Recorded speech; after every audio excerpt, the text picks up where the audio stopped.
everybody, Tim Thomas here from Automatic Fisherman. One question we've had is how easy are the new snapper units to set up and how do you set it up?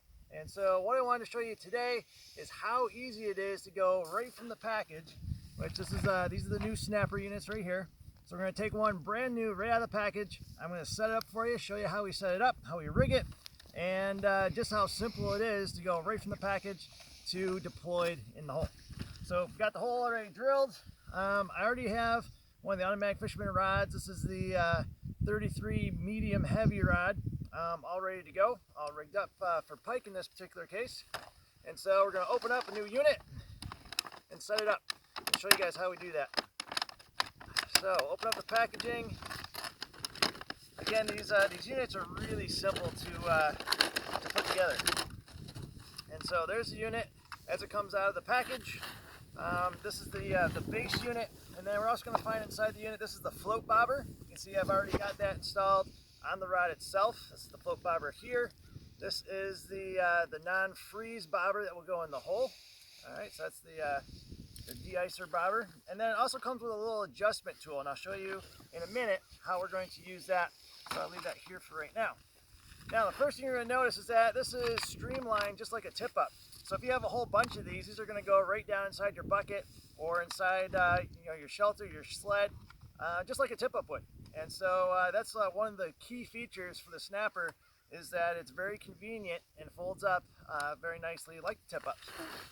But the cool thing about the snapper is the adjustments on here and the variety of different rods that you can use with it when you set them up. And so the first thing I'm going to do is I'm going to take the trigger arm out, and I'm going to take this little piece and bend it up. Okay, and put that into place. You can see that that's just sitting just like that now. The second thing I can do is slide out the center piece. I'm going to loosen this up a little bit and put that into place.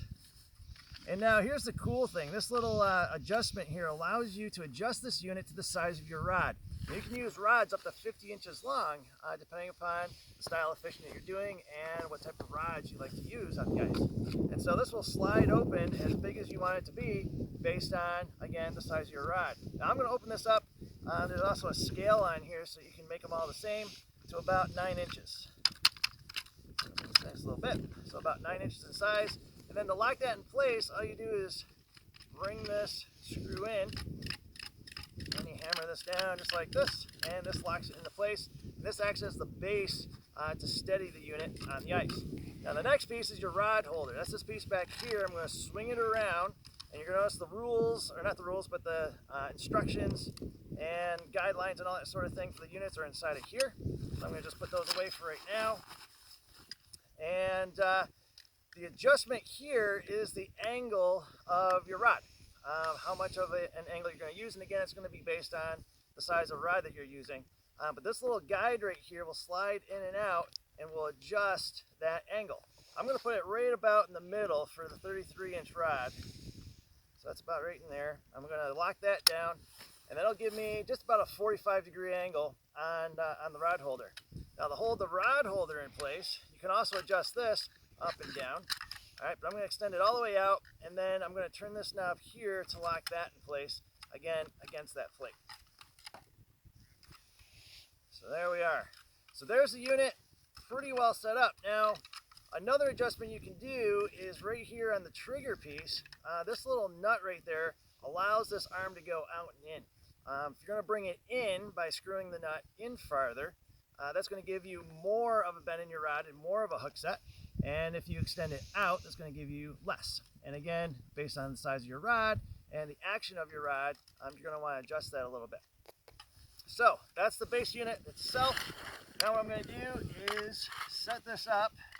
You want it so that your trigger piece is just about in the center of the hole. So I'm going to put it right there. I'm going to grab some of the slush that is around my hole, and I'm going to pack that in on both sides. So it's going to help hold my base in place, just like that. And again, if you're out here in the cold and it's sub-freezing, once you put that slush around, it's going to lock it right into place.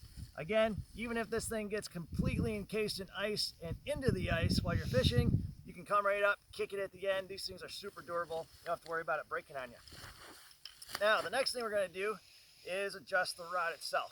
And so I'm going to give myself a little bit of line. And the rod's going to sit in there just like this.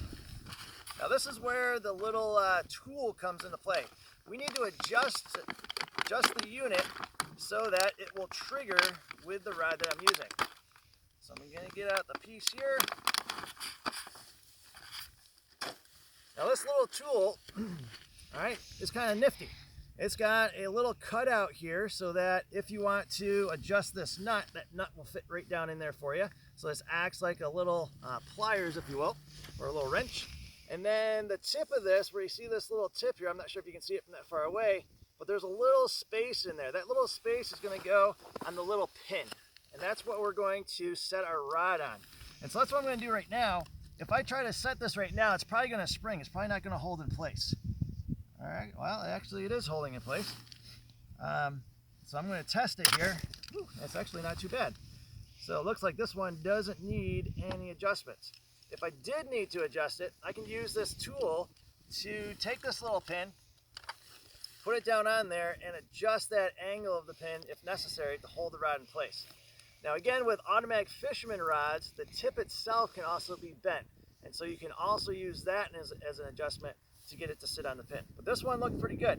Now the other thing you want to do, especially if you're going for bigger fish, is adjust the drag.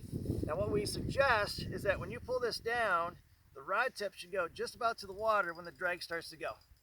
Okay, so that's what you want. When you pull this down, when the rod tip starts pointing towards the water, the drag should start to go out. And again, you want to base it again on the test of the line that you're using as well. If you're using lighter test, obviously a lighter drag, heavier test, you can go with a heavier drag. But that's also going to help with your hook set. Now, we've got the base set up. We've got our rod set up with the trigger. Now we need to get it set for fishing.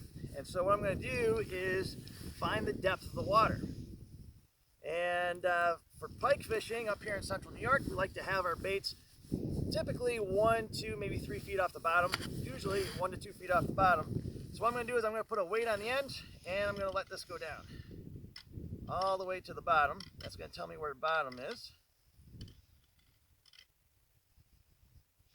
All right, let it go down. There we are. And so now what I'm going to do is tighten that up so that this is sitting right on the bottom.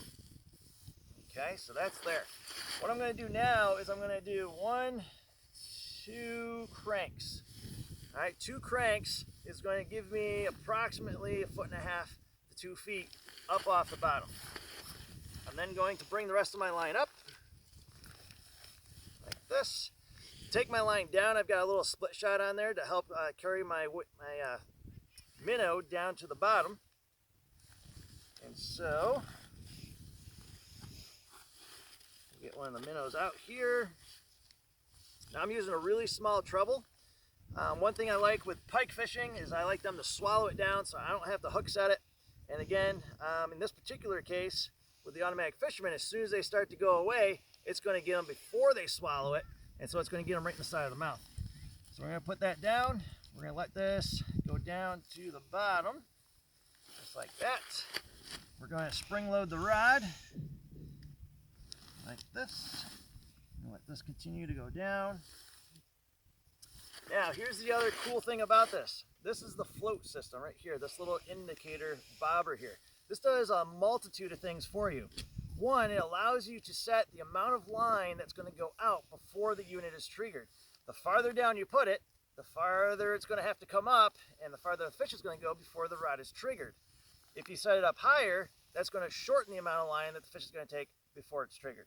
And so that's one adjustment you can do here for the triggering mechanism. Now the other thing that the float acts as is an indicator. If you have these set out all around you, you can watch these, and if you have them all set down low, which is what we typically do for pike, we'll set them down about like that. If you're scanning around and you don't see any of these bobbers up at the top, you know that nothing's going on. But as soon as you see one of these float bobbers come up towards the top of the rod, you know that there's a fish starting to bite that or starting to take off, and you can start to go towards it because it's probably going to pop. So again, what's going to happen is this fish is going to start taking this line. Notice how the bobber goes up, and then it's going to trigger it and hopefully hook it. But that's the idea behind the unit. And so again, here we go. We're going to set that down. I'm going to trigger it like this, or set it up just like this. And the unit is now set, ready to go. Now we're in relatively warm conditions right now. We don't have really cold conditions, but if we were in sub-freezing conditions, really cold conditions, what I would do before letting this go is I would take the bobber, open it up, and fill the bottom section with some of that non-freezing fluid, that bobber stop fluid, and then put it back down in here, which would keep the line able to go through the bobber. It would also upright the bobber too and keep it upright. The bobber would freeze into the hole because the hole is going to freeze as it sits there, and this would still allow the line to go through it. And so the mechanism still works, the whole unit still works. But that's all there is to setting up the unit. Now again, we took it right out of the box, set it up there, and I did a lot of explaining as well. But if I were to do it right off from the bat, I could probably have it set up in a matter of maybe 2 minutes. So it's really quick and easy, very effective for going after a multitude of species. But again, check the units out, automaticfisherman.com. You can order them online, or you can see some of your local retailers like Bass Pro Shops. So again, it's Tim Thomas from Automatic Fisherman with the snapper unit. Good luck this season, guys. Stay safe, stay topside, and tight lines.